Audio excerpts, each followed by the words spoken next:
தந்தி தொலைக்காட்சி நேயர்களுக்கு வணக்கம். நல்லதை சொல்வோம், நல்லதை செய்வோம், நல்லதே நடக்கும்.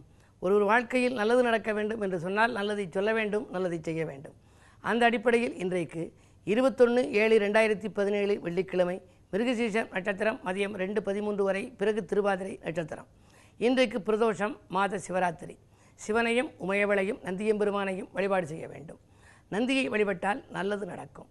நந்தியை வழிபட்டு நலம் காணுங்கள் என்று நான் அடிக்கடி சொல்லுவது வழக்கம். இந்த பிரதோஷ நேரத்திலே பிரதோஷம் என்ற சொல்லிலே பாருங்கள், தோஷம் என்று இருக்கிறது. எனவே சகல தோஷத்திலிருந்தும் விடுபட இந்த பிரதோஷ நேரத்திலே நாம் வழிபாடுகளை மேற்கொள்ள வேண்டும். அப்படி வழிபட்ட பின்னாலே நாம் அதற்கு செய்த அர்ச்சனை பொருள்களிலே பழத்தை பசுவிற்கு கொடுக்கலாம், ஒரு மாட்டிற்கு கொடுக்கலாம். அப்படி கொடுத்தால் இன்னும் நமக்கு பலன்கள் அதிகமாக கிடைக்கும். இந்த பிரதோஷம் வெள்ளிக்கிழமையிலே வருகிறது. ஆயினாலே கல்யாண கனவுகளை கண்டு கொண்டிருப்பவர்கள், மாலை வரவில்லையே, மணமாலை சுட முடியவில்லையே என்று மயங்கியவர்களெல்லாம் இன்றைக்கு ஆலயத்துக்கு சென்று நந்தியம்பெருமானிடம் உங்கள் கோரிக்கைகளை சொல்லி வழிபாடுகளை நீங்கள் மேற்கொள்ளுகின்ற பொழுது உங்களுடைய கல்யாண கனவுகள் நனவாகும், வரன்கள் வாயில் கதவை தட்டும், நல்ல சம்பவங்கள் இல்லத்திலே நடைபெறும் என்று சொல்லி இனி இன்றைக்கு நாட்காட்டியிலே பார்த்தால் நடிகர் திலகம் சிவாஜி கணேசன் அவர்களுடைய நினைவு நாள் என்று போட்டிருக்கும். சிவாஜி கணேசன் அவர்களை நாம் நினைவு கொள்ள வேண்டும். நடிப்பிலே அத்தனை பேரையும் அசத்தியவர், நடிகர் திலகம் என்று பட்டம் பெற்றவர், மிக அற்புதமாக நடித்தவர்.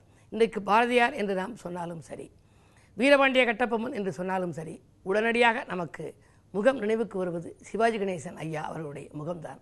காரணம், அவர்கள் நடிப்பால் அத்தனை பேர் மனதிலும் இடம் பிடித்தார்கள். அவரை பற்றி கூட ஒரு தகவல் சொல்ல வேண்டும். ஒரு சமீபத்தில் ஒருத்தர் வீட்டுக்கு போயிருந்தேன், ஒரு பெரிய கவிஞர் வீடு. அவருடைய வீட்டுக்கு போயிருக்கிற பொழுது எனக்கு விருந்து வச்சாங்க. விருந்து வச்சவங்க சொன்னாங்க, எங்கள் வீட்டில் இன்றைக்கு சிவாஜி அல்வா வச்சுருக்கோம், நீங்கள் சாப்பிட்டு பாருங்கள். நாங்கள் எனக்கு ஒரே ஆச்சரியம். கோதுமை அல்வா சாப்பிட்ருக்கேன், மற்ற அல்வாக்கள் எல்லாம் இருக்குது, எத்தனையோ அல்வாக்கள் எல்லாம் இருக்குது. ஆனால் சிவாஜி அல்வான்னு நான் கேள்விப்பட்டதில்லை. அப்படியா அப்படின்னு, சரி கொண்டுக்கிட்டு வாங்க அப்படின்னு ஒரு இலை போட்டு எனக்கு அந்த அல்வாவை ஒரு பாத்திரத்துலேருந்து எடுத்து கொண்டுட்டு வந்தாங்க. அந்த அம்மா பாத்திரத்தில் இருந்துச்சு அல்வா, அந்த வீட்டுக்கார அம்மா எடுத்துகிட்டு வந்தாங்க. அதை எடுத்து அந்த பாத்திரத்துலேருந்து அந்த அல்வாவை எடுத்தாங்க. எடுக்கவே வரல, அது கொஞ்சம் முருகலாகிருச்சு. கொஞ்சம் நல்ல முருகலாக இருந்ததுனால பாத்திரத்தில் அது அப்படி ஒன்றி போச்சு. உடனே அது என்ன பண்ணாங்க, ரொம்ப சிரமப்பட்டு அவருடைய கணவனை கூட்டிக்கு வந்து வச்சு, என்னங்க இந்த அல்வா எடுக்கவில்லைன்னு சொல்லி அப்படியே வச்சு ஓரளவுக்கு கத்தி வச்சு கீரி ஒரு வழியாக எடுத்துட்டாங்க. எடுத்த பிறகு சொன்னாங்க, இதுக்கு ஏன் பேர் தெரியுமா, சிவாஜி அல்வான்னு பேர், பாத்திரத்தோடு ஒன்றிருச்சு, ஆகையினாலே இதற்கு பெயர் சிவாஜி அல்வான்னாங்க. அது மாதிரி பாத்திரத்தோடு ஒன்றி நடிப்பவர் சிவாஜி கணேசன் ஐயா அவர்கள். அவர்கள் எந்த பாத்திரத்தை எடுத்தாலும் அந்த பாத்திரமாகவே மாறிவிடுவார்கள். அதனால்தான் அவர்கள் வெற்றிக்கனியை எட்டி பிடித்தவர்கள். அவர்களை நாம் நினைவு கொள்ள வேண்டும். அப்படி ஒருவர் நடிகராக வர வேண்டும், மிகச்சிறந்த நடிகர் திலகமாகவெல்லாம் வர வேண்டும் என்றால் ஜாதகத்திலே சுக்கிரபலம் நன்றாக இருக்க வேண்டும். அவருடைய ஜாதகத்திலே சுக்கிரபலம் நன்றாக இருக்கிறது. அதனால்தான் பராசக்தியிலே தொடங்கி மிகப்பெரிய பிரகாசமான எதிர்காலத்தை வரவழைத்துக் கொண்டார்கள். எனவே உங்கள் ஜாதகத்தையும் நீங்கள் புரட்டி பாருங்கள். சுக்கிரபலம் நன்றாக இருந்தால் நீங்களும் சிறந்த நடிகராகவோ நடிகையாகவோ வர இயலும் என்ற நல்ல கருத்தை தெரிவித்து இனி இன்றைய ராசி பலன்களை இப்பொழுது உங்களுக்கு வழங்கப் போகின்றேன். மேசராசினியர்களே, யோசிக்காது செய்த செயலில் கூட யோகம் வந்து சேருகின்ற நாள். இன்றைக்கு வருமானம் திருப்திகரமாகவே உங்களுக்கு இருக்கிறது. வாழ்க்கை பாதையை செப்பனிட புதிய நண்பர்கள் வந்து இணையலாம். 5லே ராகு இருப்பதால் குழந்தைகள் வழியில் கொஞ்சம் அக்கறை கூடுதலாக செலுத்துங்கள். பிள்ளைகளை உங்கள் மேற்பார்வையில் வைத்துக் கொண்டால் பிரச்சனைகளிலிருந்து விடுபட இயலும். மாலை நேரத்தில் வரும் பயணம் மகிழ்ச்சிக்குரியதாக இருக்கும். ரிஷபராசினியர்களே, உங்களுக்கு சுக்கிரபலம் நன்றாக இருக்கிறது. உயர்ந்த மனிதர்களின் ஒத்துழைப்பு கிடைக்கும். உன்னத வாழ்க்கை அமைத்துக்கொள்ள நீங்கள் முன்வருவீர்கள். உழைப்புக்கேற்ற பலன் உடனடியாக கிடைக்கும் நாளாக கூட இந்த நாளை கருதலாம்.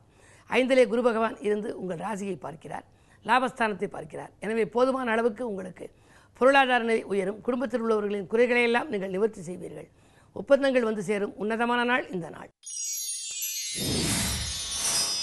மிதுனராசி நேயர்களே, சந்திரபலம் நன்றாக இருக்கிறது. தனவரவு திருப்தி தரும். தாராளமாக செலவிடுவீர்கள். நேற்று செய்ய முடியாத ஒரு செயலை இன்றைக்கு செய்யப் போகின்றீர்கள். பகையான நட்பு ஒன்று உறவாகலாம். தொழில் முன்னேற்றம் உண்டு. துணையாக இருப்பவர்களும் தோள் கொடுத்து உதவும் நாள் இந்த நாள். கடகராசி நேயர்களே, உங்களுக்கெல்லாம் கரைந்த சேமிப்புகளை ஈடுகட்டுகின்ற நாள்.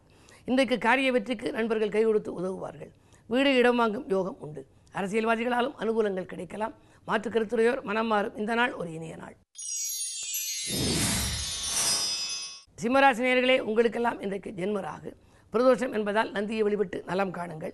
கூடுதல் விரயம் உங்களுக்கு ஏற்படலாம். குடும்ப முன்னேற்றங்கிறது எடுத்த முயற்சிகளுக்காக விரயங்கள் உண்டு. சலுகைகள் எதிர்பார்த்தபடி கிடைக்குமா என்பது சந்தேகம்தான். 2ஆம் இடத்துக்கு அதிபதி புதன் விரயஸ்தானத்தில் இருப்பதால் வரவு வந்த மறுநிமிடமே செலவாகி போகலாம். கிழமையின் அடிப்படையில் இன்றைக்கு வெள்ளி என்பதால் அம்பிகை வழிபாட்டிலும் ஆர்வம் காட்டுங்கள். பிரதோஷம் என்பதால் நந்தியையும் வழிபடுவது நல்லது. கன்னிராசி நேயர்களே, உங்களுக்கெல்லாம் வசதிகள் பெருகும் நாள். வாய்ப்புகள் வாயில் கதவை தட்டும். வருங்கால நலன் கருதி நீங்கள் எடுத்த முயற்சிகளில் வெற்றி உண்டு. திடீர் பயணம் உங்களுக்கு தித்திக்கவும் வைக்கும், திகைக்கவும் வைக்கும். வாங்கல் கொடுக்கல்களில் ஏமாற்றங்களை நேற்று நீங்கள் சந்தித்திருக்கலாம். அந்த ஏமாற்றம் அகல இன்றைக்கு ஒரு புது வழி உங்களுக்கு பிறக்கலாம். நேற்றைய பிரச்சனை நல்ல முடிவுக்கு வரும் நாள் இந்த நாள். துலாம் ராசி நேயர்களே, சொல்லும் சொற்கள் வெல்லும் சொற்களாக மாறுகிற நாள். தொழில் உங்களுக்கு நல்ல விதமாகவே நடைபெறும். எதிர்பார்த்தபடியே உங்களுக்கு லாபம் கிடைக்கும். கொடுத்த வாக்கை காப்பாற்றுவீர்கள். நாணய பாதிப்பிலிருந்து விடுபடும் வாய்ப்பு உண்டு. உறவினர்களின் ஆதரவோடு ஒரு ஒப்பற்ற நல்ல காரியத்தை செய்து முடிப்பீர்கள். விருச்சிக ராசி நேயர்களே, உங்களுக்கு சந்திராஷ்டமம். இன்றைக்கு எதை செய்தாலும் யோசித்து செய்வது நல்லது. விரயங்கள் கூடுதலாக இருக்கும். அது மட்டுமல்ல, தேக நலனிலும் நீங்கள் அக்கறை அதிகம் எடுத்துக்கொள்ள வேண்டும். மருத்துவ செலவுகள் ஒரு சிலருக்கு உண்டாகலாம். பஞ்சாயத்துக்கள் இழுபறி நிலையிலேயே இருக்கும். வாங்கல் கொடுக்கல்களில் கவனம் தேவை. நண்பர்களை பகைவர்களாக மாற்றிக்கொள்ளாமல் பார்த்துக்கொள்வது உங்கள் புத்திசாலித்தனமாகும். இன்றைக்கு நந்தி வழிபாடு உங்களுக்கு நன்மைகளை செய்யும். சிவன் உமையவள் வழிபாடும் உங்களுக்கு சிறப்பான வாழ்க்கையை அமைத்துக் கொடுக்கும். தனுசு ராசி நேயர்களே, உங்களுக்கு தடைகள் அதிகரிக்கும் நாள். தனவரவிலும் உங்களுக்கு தடைகள் உண்டு. வரும் நண்பர்கள் உங்களுக்கு உதவி செய்வதாக சொல்லிவிட்டு கடைசி நேரத்தில் கையை விரிக்கலாம். அரசியல் ஈடுபாடு கொண்டவர்களுக்கு திடீரென பொறுப்புகள் மாற்றம் அடையப் போகிறது. அது மட்டுமல்ல, புதன் மறைந்த புதனாக இருப்பதால் நிறைந்த தனலாபம் கிடைத்தாலும் கூட நிம்மதி குறைவாகவே இருக்கும். என்ன இருந்தாலும் கொஞ்சம் கவனம் தேவைப்படும் நாள் இந்த நாள். அது மட்டுமல்ல, 10லே குரு. உத்தியோகத்தில் உள்ளவர்களுக்கு நீண்ட தூரத்திற்கு மாறுதல் கிடைக்கப் போகின்றது. வரும் மாற்றங்களை ஏற்றுக்கொள்ளக்கூடியதாகவே இருக்கும். மகர ராசி நேயர்களே, உங்களுக்கெல்லாம் செல்லுமிடங்களில் செல்வாக்கு மேலோங்கும் நாள். செய்தொழிலே நீங்கள் அதிக அக்கறை காட்டுவீர்கள். எதிர்பார்த்த லாபம் உங்களுக்கு உண்டு. 2ல் கேது இருப்பதால் ஆன்மீக நாட்டம் அதிகரிக்கும். ஆலய திருப்பணிகளுக்கும் கொடுத்து உதவி செய்வீர்கள். அஷ்டமத்துக்கு கேது அலைச்சலை கொடுத்தாலும் ஆதாயம் உங்களுக்கு எதிர்பார்த்தபடியே வந்து சேரும். இந்த நாள் ஒரு நல்ல நாள். கும்பராசி நேயர்களே, உங்களுக்கெல்லாம் விருப்ப ஓய்வு பற்றி சிந்திக்கின்ற நாள். வீடு வாங்க எடுத்த முயற்சிகளே வெற்றி கிடைக்கும். வேலையில் எத்தனை நாள் தான் இருப்பது, இனி விருப்ப ஓய்விலிருந்து தொழில் செய்யலாமா என்று நீங்கள் நினைப்பீர்கள். வெளிவட்டார பழக்க வழக்கம் விரிவடையும். கடிதம் உங்களுக்கு கணித தகவலை கொண்டு வந்து சேர்க்கும். மாலை நேரத்தில் மகிழ்ச்சி பயணம் உண்டு. மீனராசி நேயர்களே, உங்களுக்கெல்லாம் இன்றைக்கு ஒரு இனிய நாள். உழைப்புக்கேற்ற பலன் கிடைக்கும். உத்தியோக மாற்றங்கள் உறுதியாகலாம். அது மட்டுமல்ல, ஊர் மாற்றங்கள் இடமாற்றங்கள் ஒரு சிலருக்கும் உண்டு. கூறு பார்ப்பதால் குழப்பங்கள் அகலும். குடும்பத்தில் மங்கள ஓசை கேட்கவில்லை என்று கவலைப்பட்டவர்களுக்கு இன்றைக்கு அது கேட்கக்கூடிய வாய்ப்பும் உண்டு. தொலைபேசி வழி தகவல் அதிகாலையிலேயே உங்கள் தொழிலுக்கு உறுதுணை புரிவதாக இருக்கும். மேலும் விவரங்கள் அறிய தினத்தந்தி படியுங்கள்.